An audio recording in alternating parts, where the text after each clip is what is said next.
बहू, तुम ठीक तो हो ना? आज तुम बहुत लेट उठी। मैं बस तुम्हारे कमरे में तुम्हें जगाने जा ही रही थी कि मैंने खिड़की से देखा तुम आराम की नींद ले रही थी। मैंने सोचा ऐसा ना हो कि बहू सारी रात सोई ना हो और मैं इसे जगा दूं। तुम्हारी तबीयत तो ठीक है? मम्मी जी, आप पूछ रही हो या मुझे ताना मार रही हो? मैं समझी नहीं बहू। सॉरी मम्मी जी, लेकिन मुझे सब समझ आ रहा है। एक दिन मैं लेट क्या उठ गई। आप अब बहाना मारकर मुझसे पूछ रही हैं कि मैं क्यों इतने टाइम तक सो रही थी। कुछ नहीं हुआ है मुझे, बस नींद ज्यादा थी। और मम्मी जी, अगली बार अगर आपने मुझसे ऐसे बात की तो देख लेना आप, मैं मायके चली जाऊंगी। लेकिन बेटा, मैंने क्या कह दिया? मम्मी, क्या हो गया? अभी तक नाश्ता रेडी नहीं हुआ? कैसे इंसान हो आप? सुबह उठते ही आपको नाश्ता चाहिए?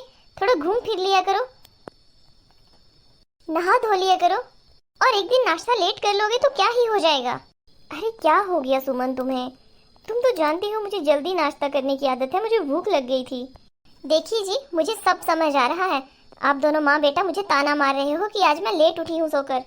मैंने आपको बता दिया, अगर आप दोनों हद में नहीं रहे, मुझे यूं ही तंग करते रहे तो मैं मायके चली जाऊंगी। सुमन, ये क्या बात हुई? तुम बार बार मायके जाने की धमकी क्यों दे रही हो? पिछले 2 महीने से लगातार धमकियां दिए जा रही हो मायके जाने की। अच्छा, तो आप चाहते हो कि मैं आपको जाकर दिखाऊं? ठीक है, मैं मायके जा रही हूँ। अरे बेटा, रोको उसे। यूं बात बात पर घर से रूठकर मायके जाना अच्छा नहीं होता। जाने दो मम्मी, हमने भी कुछ बोला नहीं इसे। ये दोनों ही बहुत गुस्सेबाज हैं। अरे बहू सुनो तो। मम्मी, आपको मेरे मायके आने की खुशी नहीं है? खुशी तो है बेटा, लेकिन तुम यूं अकेले कभी नहीं आई। आज पहली बार शादी के बाद तुम अकेले आई हो तो मैं पूछ रही हूँ। अरे मम्मी, मैं तो परेशान हो गई हूँ।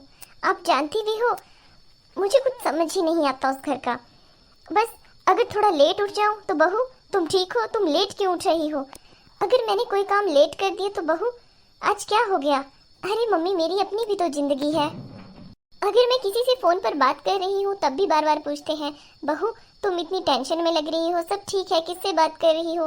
अरे मम्मी, प्राइवेसी नाम की कोई चीज ही नहीं है उस घर में। लेकिन बेटा, तुम इस बात को भी तो समझो कि वो लोग तुम्हारी चिंता करते हैं, इसीलिए बार बार तुमसे पूछते रहते हैं। बेटा, हर बात को यूं गलत तरीके से नहीं देखना चाहिए। मम्मी, अगर आप ये चाहते हो कि मैं इधर से चली जाऊं तो सीधे सीधे बोल दो, उनकी वकालत मत करो। दीदी, क्या हो गया आपको? आप इतने गुस्से में क्यों हो? कुछ नहीं हुआ भाभी, बस मैं यूं ही इधर आ गई हूँ और मेरा मन नहीं लगता उधर।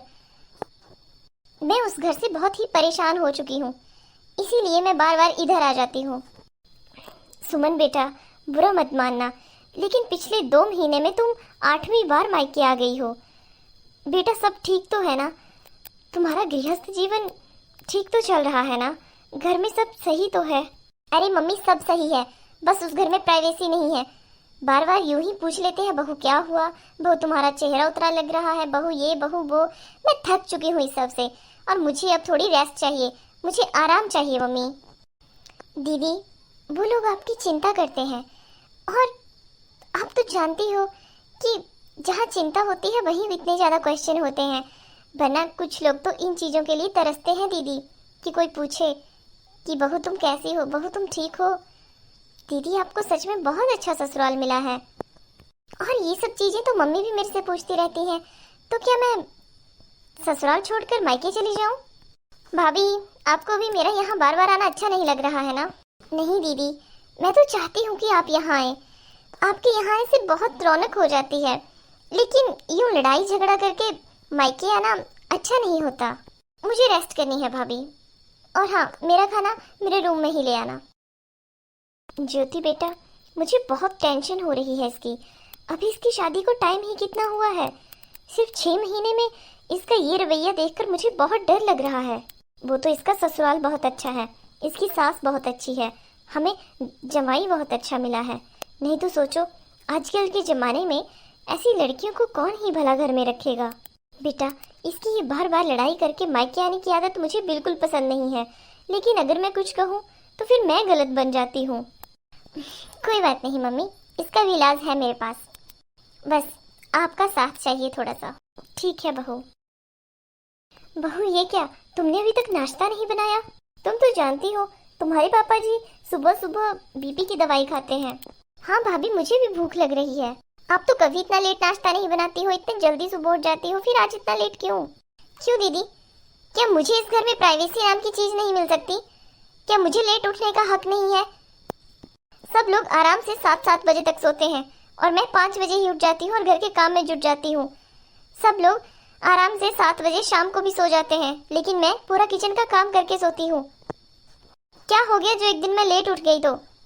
मम्मी जी, रोज जल्दी उठती हूँ वो तो आपको नहीं दिखता, एक दिन लेट उठ गई तो वो आपको दिख गया। बहू, मैंने तो ऐसे ही। आप ऐसे कैसे कह देती हो मम्मी जी, जबकि आप जानती हैं कि मैं डेली जल्दी उठती थी। भाभी, ये आप किस टोन में बात कर रही हैं मम्मी से? थोड़ा धीरे बात करें। आप तो मुझे ना ही सिखाएं बात करना, आपकी टोन भी देखी हुई है मैंने आपके ससुराल में। और मम्मी जी, अगर आपका यही रवैया रहा तो मैंने भी बता दिया, मैं भी ससुराल से मायके चली जाऊंगी। और वैसे भी मुझे तो लग रहा है इस घर की रीत है ससुराल से मायके भागने की। और दीदी, अब आप ससुराल में नहीं हैं, अगर आप 8 बजे भी उठ रही हैं तो कम से कम अपना बेड तो ठीक कर दीजिए। कम से कम मुझे पूछ लीजिए कि भाभी कोई काम करना है। आपकी जुबान से एक बार नहीं निकलता कि भाभी आप बिजी हो, कुछ काम करवा दूं आपके साथ। इतना भी क्या दीदी? लेकिन भाभी, मैं तो आराम कर रही थी। ये सही है दीदी, ससुराल में भी आराम करती हो, फिर उधर लड़ाई करके इधर आ जाती हो आराम करने और मेरी नींद हराम करने। सुबह उठ के ही खाना चाहिए इन लोगों को, दूसरा आदमी मरे जिए कोई चिंता नहीं। मम्मी, भाभी ने मुझसे ऐसी कभी बात नहीं की, ये मुझसे ऐसी क्यों बात कर रही हैं? बेटा, अब तुम बात बात पर अपने ससुराल से झगड़ा करके आओगी तो कौन ही इज्जत करेगा तुम्हारी? तुम्हारी वजह से 10 बातें मुझे भी सुनने को मिली। अरे यही मैंने सुना आपकी ननद आ गई है, वो भी हमेशा के लिए, और लड़ाई करके। नहीं पुष्पा दीदी, आपको किसने बता दिया? मेरी ननद लड़ाई करके नहीं आई है, वो तो बस कुछ टाइम के लिए रेस्ट करने आई है। अरे पुष्पा भाभी, आप और कैसी हो? ठीक है, आप बताओ। हम भी ठीक ही हैं। अच्छा ज्योति, मैंने बताया था ना मेरे घर में किटी पार्टी है, तो तुम जरूर आना। मेरी ननद भी आ रही हैं, तो उनसे भी तुम्हारी मुलाकात हो जाएगी। भाभी, क्या बोला आपने? आरती दीदी आ रहे हैं? अरे मैं तो उनकी बहुत लाडली हूँ, मैं भी आऊंगी। अरे अरे नहीं नहीं, आप रहने देना। अगर मेरी ननद को पता चला कि आप अपने ससुराल में लड़ाई करके मायके में रह रही हैं और कहीं वो भी आ गई तो मेरा तो जीना हराम हो जाएगा। ये तो ज्योति है जो आपको सहन कर रही है। और हाँ ननदें हमेशा अपने ससुराल में ही अच्छी लगती हैं, हम भी तो किसी की ननद है, हम भी तो ससुराल में रह रही हैं। ठीक है ज्योति, चलती हूँ मैं। अरे दीदी, आप बुरा मत मानो, ये भाभी मुझसे कितने प्यार से बात करती थी, इन्हें क्या हो गया? अरे दीदी, अब कुछ बातों को इग्नोर करना सीखो। अब आप बार बार यहाँ आ जाओगे तो लोग तो बातें करेंगे ही, अब आपको इन बातों की आदत डाल लेनी चाहिए। और इज्जत तो तब तक ही होती है जब तक परिवार साथ हो, और आप तो अपना परिवार ही छोड़कर आ गई हो, तो आपको अब आदत ही डालनी पड़ेगी। भाभी, ये आप कैसी बातें कर रहे हो? दीदी, मैं आपको आज भी बता देती हूँ कि ससुराल से यूं भागकर गई हुई ननद की इज्जत तो कभी होती ही नहीं है। और मायके में और भी तो मोहल्ले में लोग होते हैं, वो भी बातें करते हैं, फिर वो भी उसी नज़र से देखते हैं। अगर आपको ससुराल अच्छा नहीं मिला होता तो शायद सब लोग आपको हमदर्दी की नज़र से देखते, लेकिन सबको पता है कि आपका ससुराल अच्छा है, बस आप ही कुछ सहन नहीं करते हो, इसीलिए सब लोग आपसे वैसे ही बात करेंगे। अच्छा दीदी, वॉशिंग मशीन में कपड़े डाले हुए हैं, उन्हें सूखने डाल दो। नहीं भाभी, मैं तो अपने घर जा रही हूँ, मैं वही अच्छी हूँ, कम से कम 2 रोटी इज्जत की तो खा लेती हूँ। मैं अभी घर के लिए निकल रही हूँ भाभी।